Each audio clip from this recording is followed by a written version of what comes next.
Welcome to Lunch with Legacy Leaders, a weekly talk show with local and national thought leaders discussing issues impacting the Black community. Now introducing our host, Miss Ann Marie Sorrell. Good afternoon and welcome to Lunch with Legacy Leaders. I am your host, Ann Marie Sorrell, President and CEO of the Mosaic Group. Thank you for taking time out of your busy schedule to join us for another talk about what's happening in and around our community. But before we get started with our broadcast, I'd like to thank our sponsors for making this broadcast possible. Thank you to Demesman and Dover Accident Attorneys, Conversations on Cannabis, FAMU Mary, AARP, the Florida Lottery, and All of Us Research Center at the University of Miami. Now today I'm joined by my good friend Christopher Norwood, who's no stranger to many of you. Hey Chris. What's going on? Hey, nothing much. So we're going to be discussing today politics and of course the midterm elections, what has transpired here in Florida, as well as what's transpiring around the nation, because there are some places that still have an election going on. So Chris, I don't know, man. I don't know. Tuesday night literally gave me anxiety. I was literally nail biting. Not that I was biting my nails for real, but it was nail biting Tuesday night, depending on what side of the aisle you sit on. But let's just kind of dive right into it. We're gonna start with the statewide elections. I'm gonna let you kind of kick it off. So, Ann Marie, what a bombshell we had in Florida. It was no mystery, given the cycle, that it was expected to be a DeSantis victory in Florida. I think most people understood what was happening in the wave that was happening here in Florida. But what a thorough beat whooping the Democrats received on Tuesday. And it makes it, the fact that we lost by so much, no one can run from it. And that's one of the beauties that I'm trying to find out, I'm trying to get out of this travesty, that no one can hide from it. This is not a fix a flat moment. The whole tire has to come off. DeSantis won Florida by almost 20 points, the most lopsided victory of a gubernatorial race in 40 years. He won Miami-Dade County. He won Palm Beach County. He won Osceola County, Duval County, Hillsborough County.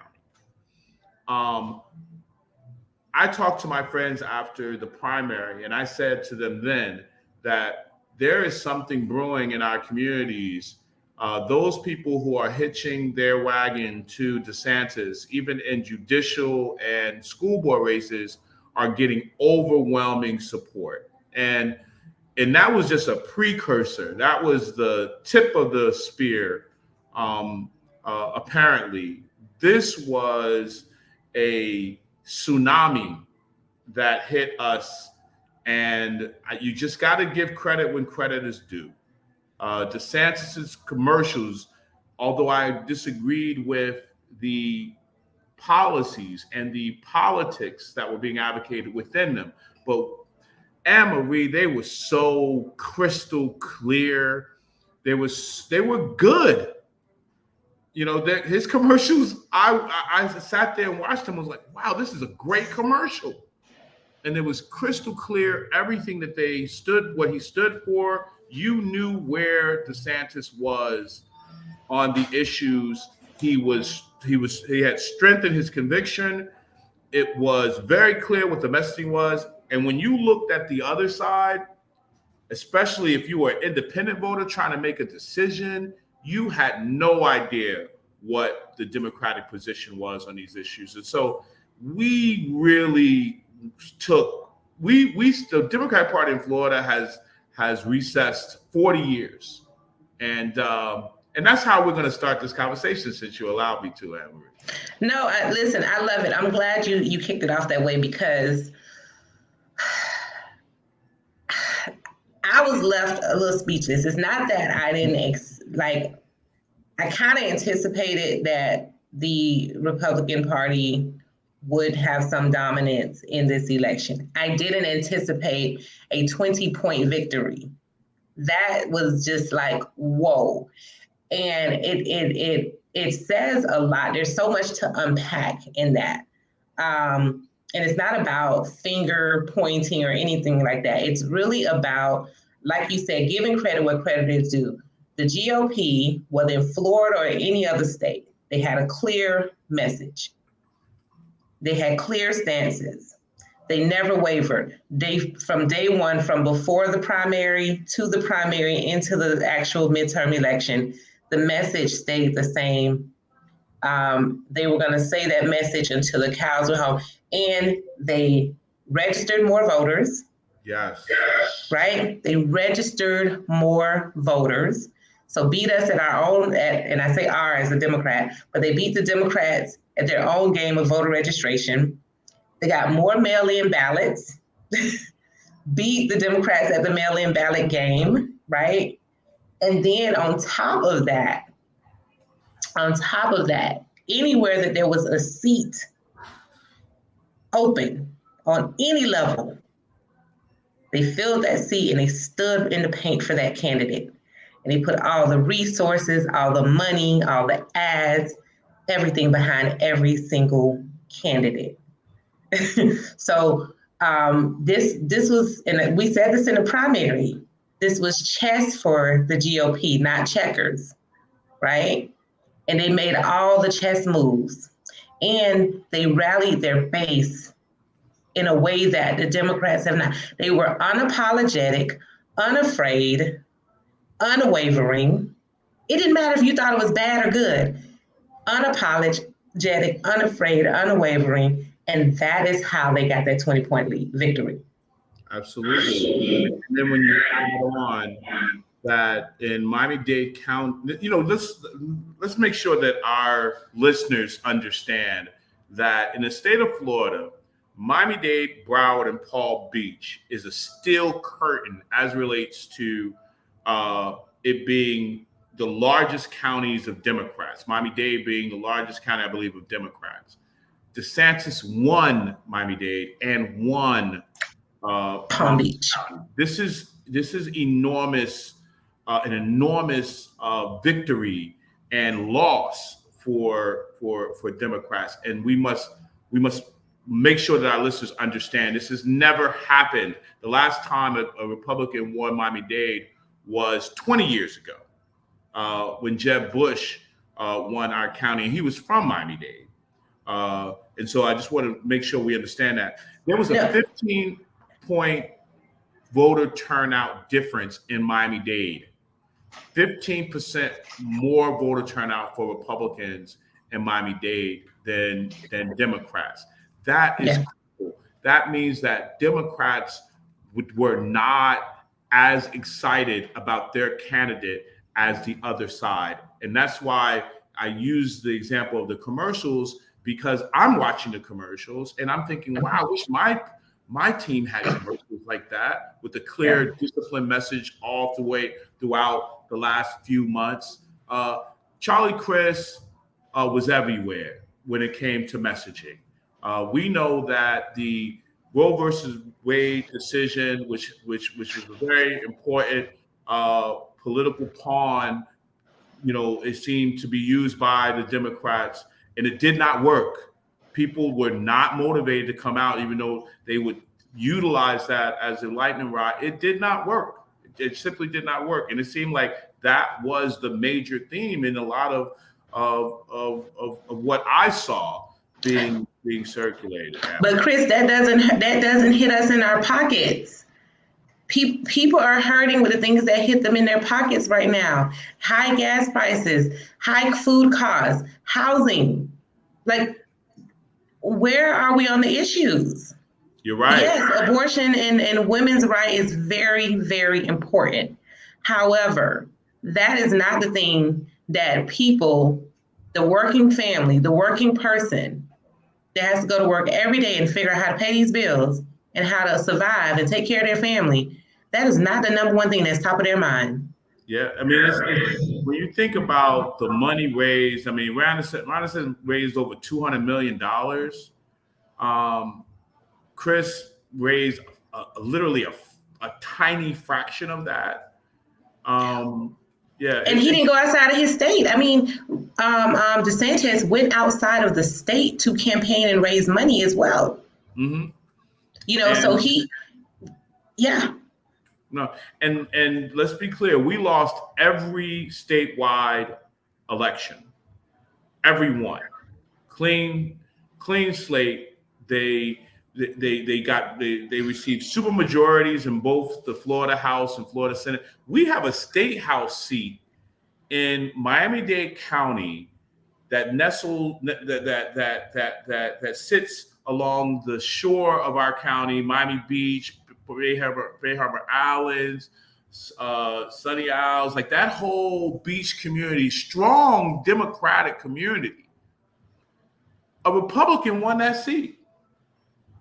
Yeah. Now that seat is there's a recount, an automatic recount, because the margin of victory was less than 0.5%. It may change given the thinness of the margin and the votes that are left out, and I hope actually that my friend Jordan Leonard, who's running for that seat, wins. But a Republican won it on election night. That is ridiculous. It's mind-boggling. Yeah, well, if you look at, so what really threw me off was, this is the ripple effect. So in Palm Beach County, again, another county that was traditionally all blue, up and down, two county commission seats, two that have been Democrat for a while, Republican. One was an incumbent, Weinroth in Boca, lost narrowly to a Republican opponent. The seat that represents the Western community, which Melissa McKinley had held for 2 terms, Michelle McGovern, who did very well in the primary, narrowly lost that seat to a Republican candidate. So that's even a telltale. Even some of the other ones very close. Lori Berman's seat, been Democratic for a very long time. The fact that it was even close is a telltale story of how the demographics has changed in Palm Beach County, for example. The voters turned out for the Republican Party way more in Palm Beach County than Democrats. And so it's turnout, but then it's also, I think, you and I discussed this. I knew that, and I was waiting for this midterm, because we've had such an influx of people to move to our state from other states. We had no idea how those people are going to vote. Who are they? What voters are they? That has also impacted the election in a big way, especially with the majority of them moving to South Florida and in some of the other places that you named that are now red. So I think that it begs to question, where do Democrats go from here, Chris? Well, I think the first thing we got to do is change the name of the show from Lunch with Legacy Leaders to Drinks to Legacy Leaders, because this conversation is causing me to have a cocktail. Right. But seriously, as I mentioned before, I think when you lose this bad, it provides clarity that there is no fix-a-flat. There is no, hey, let's just throw a Band-Aid on this. Everything that was done in order to win for Democrats in the state of Florida, up and down the ballot, did not work. So I would dismantle the Florida Democratic Party apparatus. And when I say dismantle, I mean that leadership needs to change. Leadership needs to change as relates to Senate victory, House victory, the Florida House, the Florida Senate, political arms and fundraising arms. I would say that we need new leadership all across the board in all of our DECs around the state. We need a renewed interest in voter registration. We need a renewed interest in finding those issues that are universal to our constituency. This era of having our unions control our policies and our local parties and our statewide parties need to stop. It's not working, not because I don't believe in the power of labor unions, but because I believe that this needs to just simply stop. When you think about it, Ann Marie, Charlie Crist selected the president of the local UTD as his running mate. What did that bring to the table? How did that affect Miami-Dade, where that union exists? What did that bring to the table? It begs us to consider the $500,000 that the teachers union gave to the Crist campaign. What was that for? Was that for the opportunity of one of theirs to be on that ballot? What did that get? This close, cozy relationship, what did that yield? Right. This needs to stop. This needs to stop. It just needs to stop. And so hopefully we will learn. All of these things will come to light, the mistakes, the pluses and the minuses. And again, the beauty of it is that the loss is so great that we cannot try to act like it did not happen. Just when you thought the Democrats had reached in Florida their lowest low, we just keep going deeper and deeper. And somebody has to say what needs to be said. All of these things, we did not have a viable candidate for governor, period. In the primary as well. Yeah. Our chance at winning the governorship was Val Demings, in my estimation. I 100% agree. And for whatever personal decision she decided to run for the U.S. Senate, other than Val Demings, we did not have a serious candidate on any of the statewide ballots. Yeah. Period.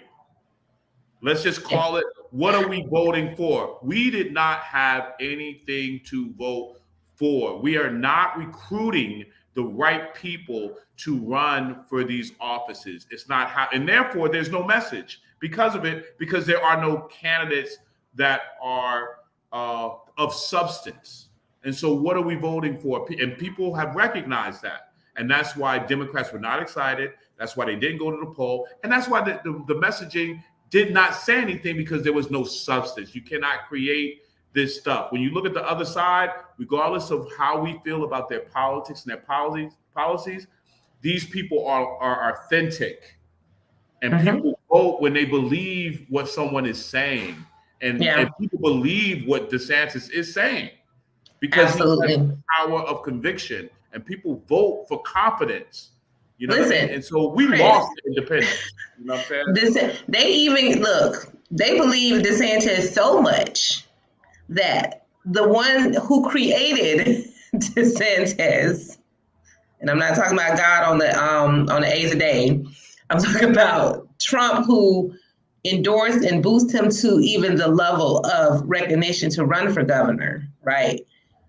When Trump came and said his sly comment the other night, the Trumpers came for Trump and was like, no, not in Florida. We like DeSantis. You need to back it up. You need to stop what you're doing. This is inappropriate. I mean, I was reading the Twitter feed and I was like, whoa. And like literally people are like, listen, Trump, you've had your time. We love you. We follow you, but we're supporting DeSantis. So to show you how much DeSantis has garnered support around this state, it was astonishing to read. So you're absolutely correct that folks, they have their issues and their messages to stand on that speaks to their convictions. And that is definitely a problem within the Democratic Party. What is the thing that Democrats are going to stand on? What is the thing that, or the things, the issues that's going to really relate, people are going to really authentically relate to? And then we get into our community, because we can't leave this discussion without getting to our community. We know, Chris, that the Black community has helped win elections across the country. What happened in our community this election? Well, I was just talking to some friends of mine, and I was like, "Man, did you receive any mailers from Charlie Crist?" And many of them did not, and I didn't understand. You know, we're talking about five. You know, you're talking about people who vote in every election, and some of them have never received a mailer. Um, what I do know is that we have to have candidates running that appeal to our community's issues, and we have to do that by our party, our people, really pushing for what do you call that? A reckoning. Like we gotta really deal. Our fight is not with the Republican Party, Ann Marie.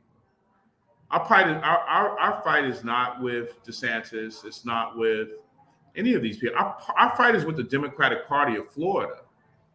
That's where our fight is. And so we have to get our house in order before we go to battle. And we were not in order. When you think that Andrew Gillum, an African American man who ran for governor, was a hairline away from being governor, raised, 2 or 3 times the amount of money that Charlie Crist raised. That we took so many steps backwards in 4 years to where we are today, And to be quite honest, Gillum really brought more prominence to the party during his campaign than many years prior to that. Yes. And so when you think about how we, just in the last 4 years, how we've declined tremendously, I'm going to put this onus on the Florida Democratic Party. That's what I'm going to do. And I want to see major change in everything from the consultants that are hired and not hired. There are so many people that I know involved in politics that are never reached out to provide their skill set to these statewide campaigns. We need to have a concerted effort because, in Florida, we have a ticket. We have a Florida cabinet, and the top of that cabinet is the governor, and that pulls everything. Yes. Al Demings was a victim of Charlie Crist and Carla Hernandez. She was a victim of a weak top of the ticket. She was a victim of that. The other people on the ticket. Yeah, speak to it because. Yeah.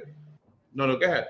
Well, no, not to cut you off, but yeah, speak to that because I was just having that conversation with someone yesterday. Val Demings was left to carry the ticket. Yes. And she could not carry that ticket on her own running for U.S. Senate. She should have been running for governor, and that would have ignited and sparked exactly what we needed to win this election, in my opinion.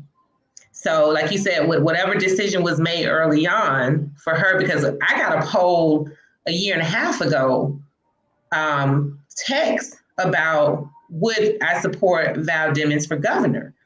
I text yes.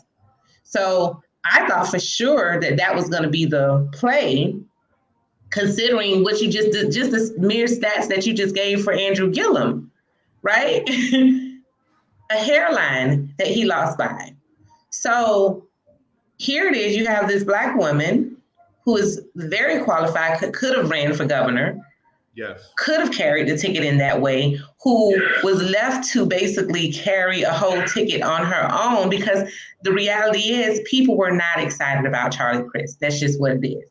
And she couldn't do all of that statewide on her own. And even from a visibility from her camp, there could have been a lot more visibility.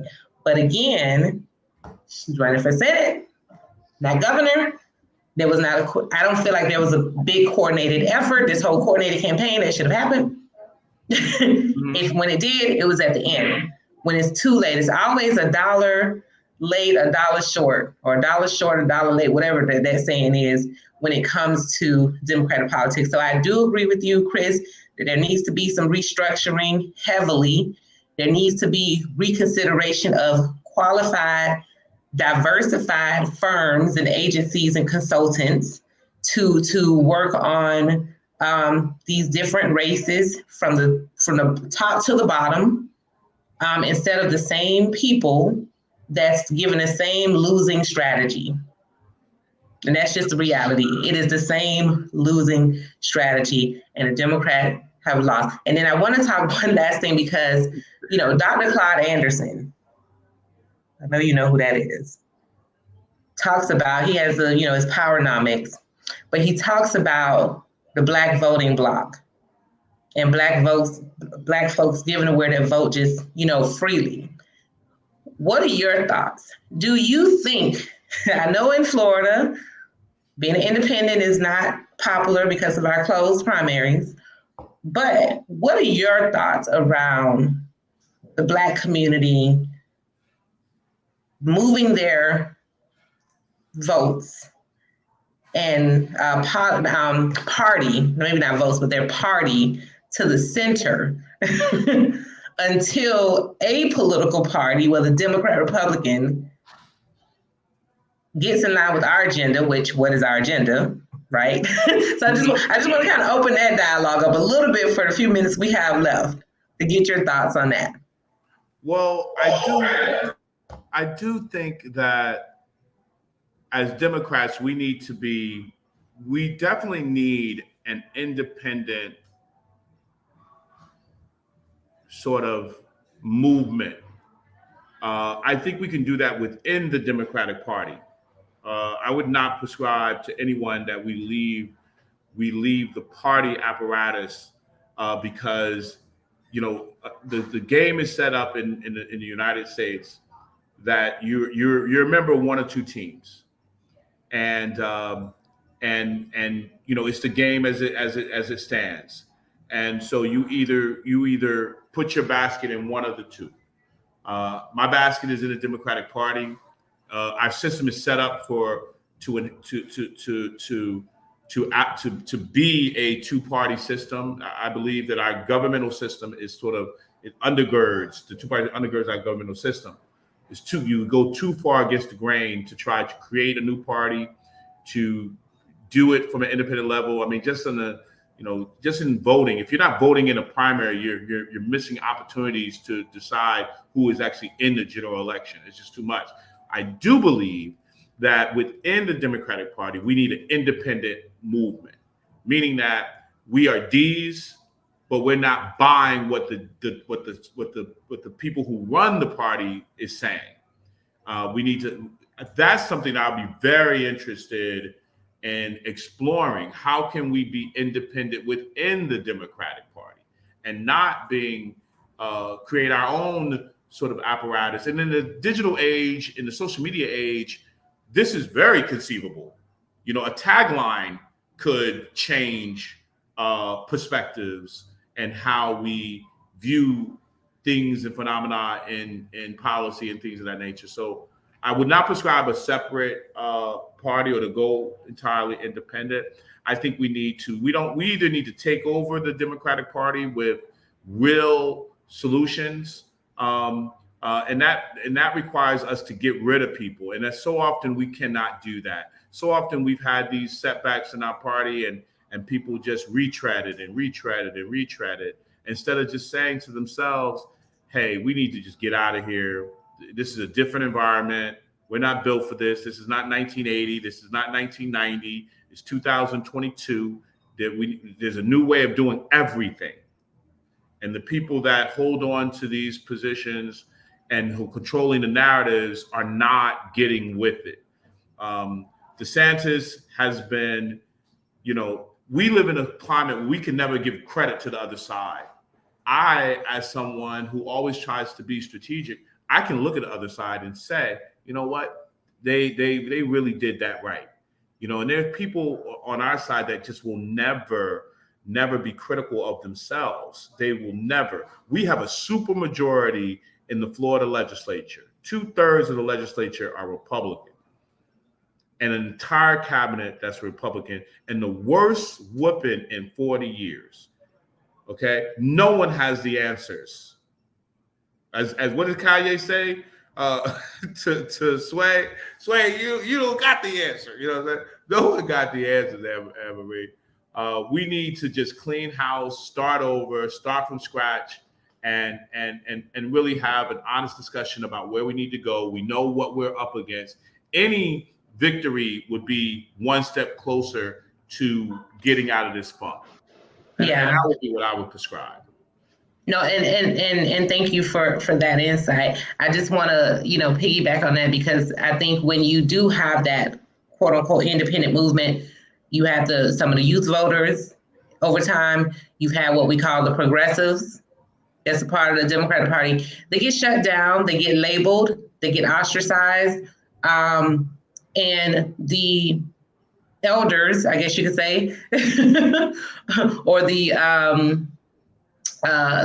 usual Democratic machine doesn't play well in the sandbox when other independent minds come to the table in the forefront and try to shake things up a little bit.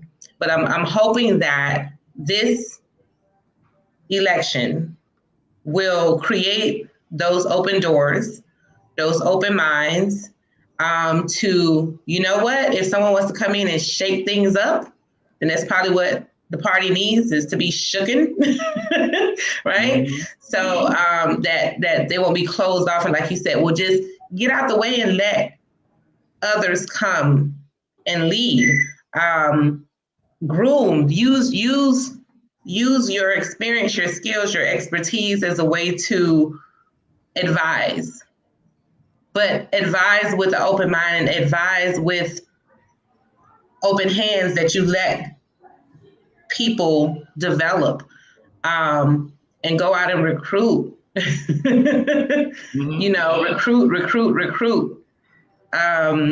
So there's so, again, we could talk about this for hours. There's so much to unpack.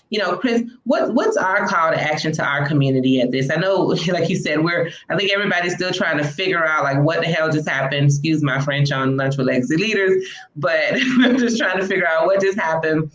What are we? And then I'm trying to think, as I'm asking you the question of how we're going to, what message do we want to deliver to our listeners, our community, of how we're going to move forward. We have an election, a general election coming up in 2 years. And 2 years before, we'll be here before you know it. DeSantis has already been campaigning to be president a year ago. So he's just going to go into full campaign mode. And before you know, we're going to have Governor, I'm so sorry, what's the Lieutenant Governor's name? The Lieutenant Governor is Miss Nunez. Yeah, Miss Nunez, Jennifer Nunez. So we're gonna have because if he runs for president in 2 years, he won't be governor. Right. So we'll have a new governor who pretty much is his lieutenant governor. So in preparation for what is inevitable, him running, Trump running again, more than likely, right?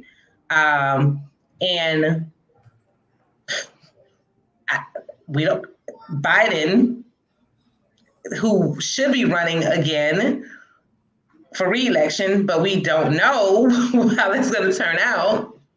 So, and then we have local elections. We have another shot at winning back the House in 2 years. So, and of course, there are state seats, there are county seats, there are many other seats that are going to come up in 2 years. So how do we as a community prepare for this moving forward? So what I would say is, we have to get our house in order. So I would suggest that anyone with a warm heart for their local party, get involved in their local party, whether it's the Palm Beach Democrats or the Palm Beach Republicans, whatever your party is, you need to get engaged with them on a local level. I'm speaking from a Democratic perspective. We need to push back in. It's a competitive sport, but there's policies that are the end result of all of this. There are going to be new laws passed in Tallahassee now that you're not going to agree with more often. If you can imagine more laws that are going to be passed that you don't agree with, that's what's going to happen. And it's their right to do so because they have the power. And so we need to build our base in our local communities, get involved in your local Democratic Party, and work to create a new message. What do we stand for? These questions have to be answered on the ground, on Main Street. That's where the answers are. The answers are not going to be in the media. They're not going to be on stage. When the people in the community decide that these are the issues that we believe in, then we need to make sure that does not get diluted by some special interest groups, whether they be industry, labor, or whatever. We need to determine what's happening, what the issues are that are dear to Democrats, and we need to sanctify those issues and nobody touch them and put them on the forefront, because that is the rally. Those issues are what people gravitate to because they want to see those issues dealt with. Those are the types of activities that we need to do. It needs to happen on the ground. We need to get involved in our local DECs and demand for an accounting of our state party and a discussion about the issues that we believe in. What is our message? When I looked at the other side, I swear to you, it was so clear. He was standing up there talking about freedom, talking about the economy, and talking about other issues that I don't necessarily agree with, but they were very convincing and very clear. We need to be just as convincing and just as clear to the issues that are dear to the voters. And then the solution is easy. Just continue that rally all the way to the poll. Yeah, I agree. And I would say specifically for our community, we need to clarify the issues that are important to us. We need to clarify what resonates with us. What are we voting for? So I think that's our biggest challenge. This is not like the 60s where, we were voting for civil rights. We had a specific issue then. We need to identify and understand what are the specific issues. And no, it's not going to be, a blanket across the board for all of us, because we all have different socioeconomic backgrounds. We're all in different spaces. We're not a monolithic group. However, there are some issues that we can all rally behind. And we need to really be clear on what those are so that we can take a stand in the party, whatever party, respective party, on those issues, and make sure that whoever, including those of us who run for office, are on the same message and on the same page. So I agree with you, with Chris, about getting involved, show up, make some changes. I think from a perspective of our community, a lot of times we've gone to meetings and we've joined some of these organizations, Chris, and we wait to be tapped. We wait to be told what to do and how to do our part. We wait to let our voice be heard. But that's of the past.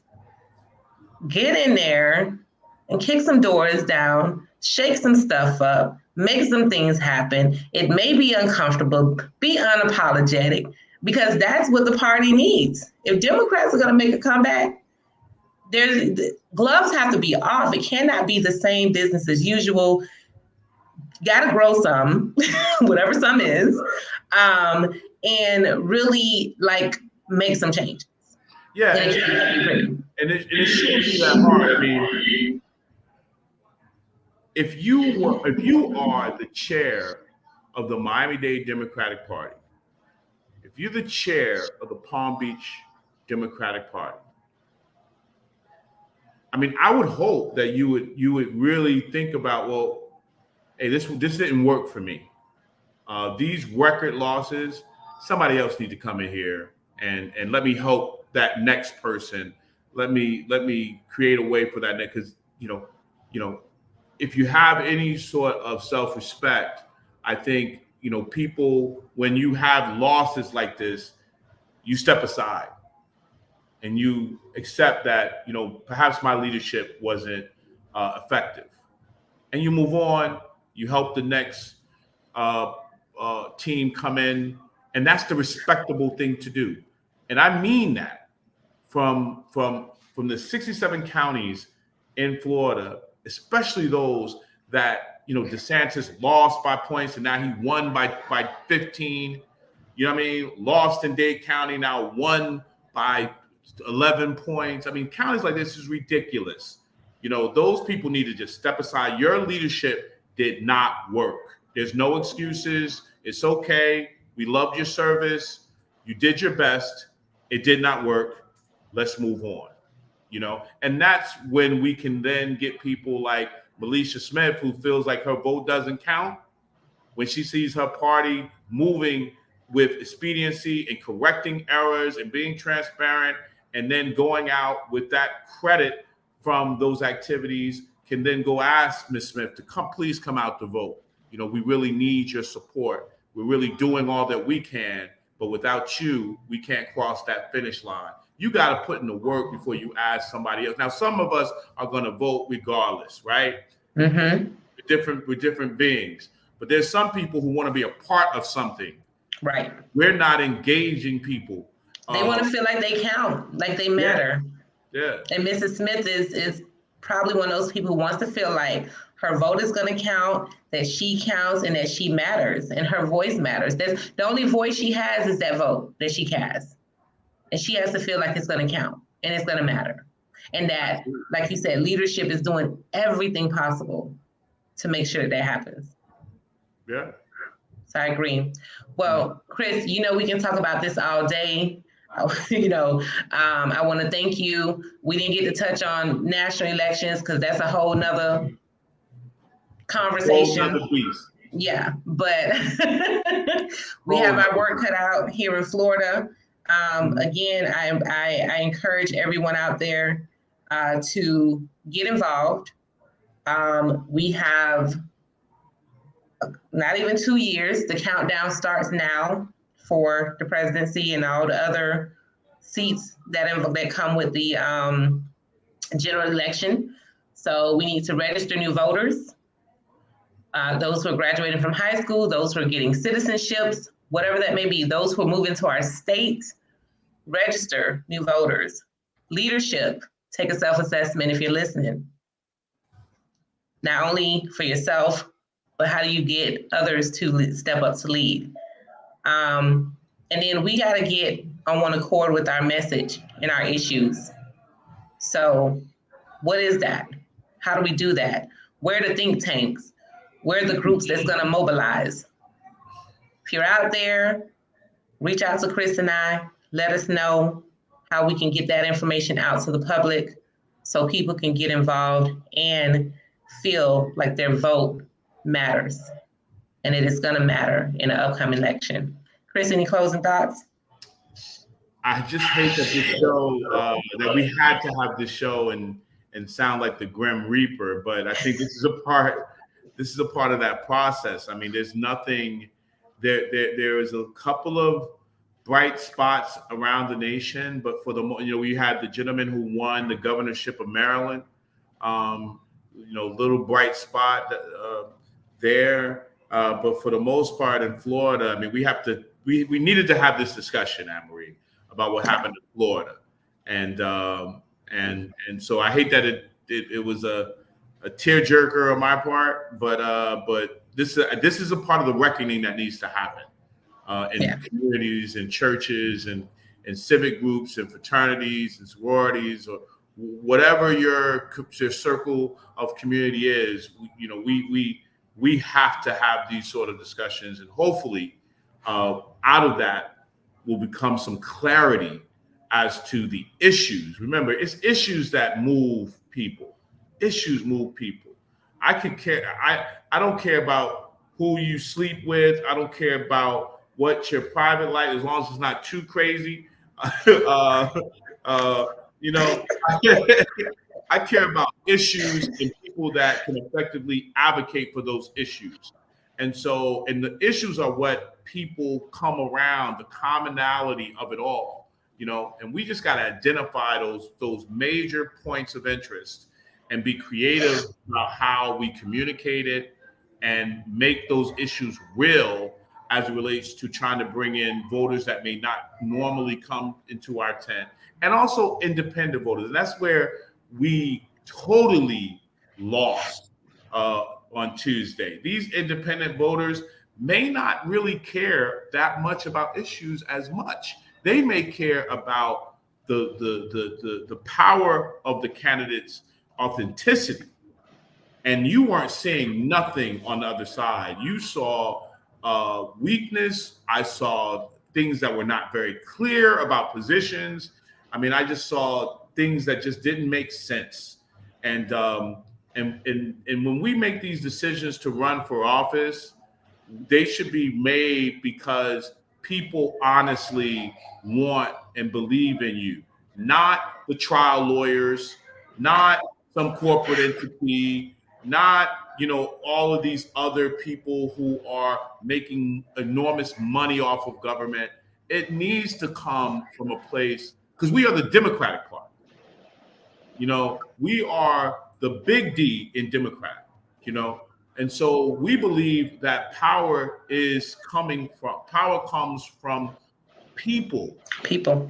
We believe in democracy, and I'm saying the other side does not believe in democracy. They do. What I'm saying is, but we actually have a party named after democracy. So we need to exemplify that on every level. And that will resonate with the people and make sure that people like Ms. Smith will come to the poll. So those are my final thoughts. Awesome. Well, Chris, it's always fun. It's always great hearing your perspective and your thoughts.